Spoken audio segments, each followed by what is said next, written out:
Bill Nichols, Shade Tree Gunsmithing. Glad you could come in and join us this evening. We're kind of, if you can tell by our voice, we've been under the weather a little bit, but you know, like that old saying, one monkey don't stop no show, so I figured we'd just go ahead and we got this one in. A friend of ours brought it to us, Mario Ross, and he said he had some problems with it. It wasn't very smooth and everything else. We took it apart and checked it out and made sure it's clean and all that. We've not lubed it back yet. We was going to tear it down there, show you how it tires down. But this is a Smith and Wesson Sigma. It's one of them SD 40s. And this is the one that Smith and Wesson, the models that Smith and Wesson got sued over by Glock. Now, if you run across one of these, you can pick these up a lot cheaper than you can a Glock, and they're so much, well, they took a lot of stuff from the Glock, and I mean, you know, they're so close to it, that's the reason Glock sued them. You know, they had, won. So, I mean, you know, but it didn't stop the ones that had already been made.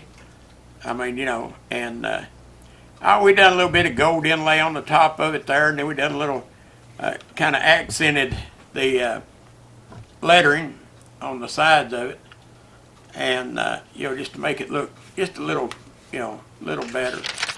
But we'll go ahead and we've got the clip out of it, and looking at it, you know, we've safety checked it. We'll pull the trigger anyway there, and then these things have got a safety in them. I'll show that to you.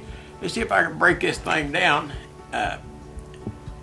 It's a little hard on me because I helped the preacher there a week ago this past Monday. We were building some props for the Easter play, and the first shot with a nail gun, I had my hand back a good foot or so, and I don't know if I can do it or not with my thumb the way it is, but we'll give it a shot and see. I've got to pull these tabs down and let that thing slide forward. It's the only hard part about it. Being my sore thumb, I can get the thumb side down, then the other one I have to hook my fingernail in it. And right there, I thought I'd make a little souvenir of it. That's the nail that went through my thumb. And it went in right here. You can still see if you can see the spot there in the camera. It went in there, and it come out right there, and then it stuck into that finger right there. And so, anyway, I decided since that nail done all that, you know, to me, I believe I'd give it a little honor, you know, and hang it on my wall. So that's what I done. I put it in a picture frame. But anyway, all right, back to the pistol here. So what we do, we pull it back a little bit. Pull these down, there we go, and that slides off, and take the,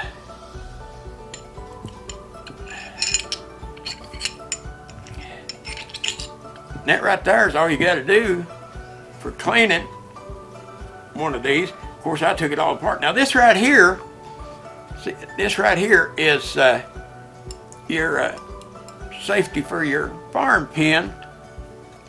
When you don't have a shell in it, and what that does is when you've got a shell in it, the way it sets in there, then it pushes that, and then this thing's able to fire. So anyway, I'm gonna put just a little bit of oil on my brush, and I appreciate Mr. Mario Ross. Probably be too much now. The angle I am in here with the light, I couldn't see it now. I don't have my glasses on either. That helped my eyes, that operation did, but I tell you what, I still like a lot of being perfect. They're still a little smoky, but I'll take this while you hear me, because you know you've heard me talk about the oil situation. No, they're not even hardly coming out on the paper towel, and that's what I want. Then we done oiled the firing pin where it goes in there, you know, and stuff. We just wanted to lube this up a little bit, where the barrel goes in, and you can see from the gloss of it, you know, it's not drowned it in oil, but it's got a little on it. I mean, you know, and that's all you need is a little. You don't need to drown a firearm in oil. I mean, that just, you know, we'll put a little bit right here on these metal slides, and then to put your barrel in, what you do is you got it upside down, and you just take and lean it at a little angle, and then just drop it in and slide it back. And then your recoil rod, it's got a round end on it, and then it's got this end here that's flat. The round end goes in the end of this right here. It's got a little indentation, and that sticks in there. And then this will latch right on the end of that. You got to push it forward and then push it down. You make sure it's centered good, right like that. And then just take and turn it over. Right here and here on it, these little silver things, that's your where it goes in your slide, and that's what holds your slide on there. Now that right here on the side of it, those things that I pulled down, right down in here, if you'll see that thing there move, if I can make it move, come up, you know, and move in there in the camera. That's what latches the slide in. I mean, you know, that thing there, and you got to pull it way down there. I mean, this thing, these are a well-built firearm. I love them myself. I mean, you know, and money-wise, you talk about, well, I don't know. I had one, and it was a 9, and that's it. That's all you do. You just, you know, function check. I can go ahead and squeeze the trigger because it's got that safety thing in there. It don't have a bullet in it. You can hear it click.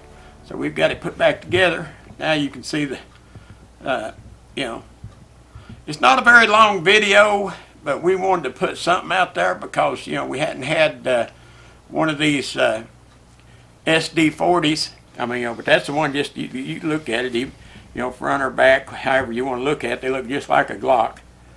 And this is the one, like I said, that they were sued by. I've got the clip in there, but I mean, you know, and that thing just as smooth. I mean, you know, and ready to rock and roll. So, you know, like I said, it's a short video, little gun. Yeah. Anyway, that's the way we said about the last one. The last one was a long gun, it's a long video. And the Irma 22 German Luger style, the first one we done, is at an amazing 310 views. I mean, I really appreciate that. And, you know, I don't know, we're still waiting on that. I think we lack 1 subscriber. So somebody out there watching these videos, just hit that subscribe, will you? And we'll give away that t-shirt, and then from here on out, it's just going to be every other 5. I mean, you know, and if I get too bored, I may just send, you know, have another drawing on the 20 that we've got and send something else. I mean, you know, I've got some videos coming up. I've got, going to have to order some leather. I'm going to make a guitar strap. I've got a holster for that 44 Magnum I've got. And if anybody out there knows anyone that's got one of them 460 with a 8 3/8 inch barrel they want to sell, have them get in contact with me, because I'd like to have one. Plus, I can put it on the video. But I mean, you know, and that's the problem of mine. I always just turn around and buy the guns to, you know, that way I can put them on video. But here we go again. You know, as that guy told me one time, he said, "I want you, so I want you to come back and see us again."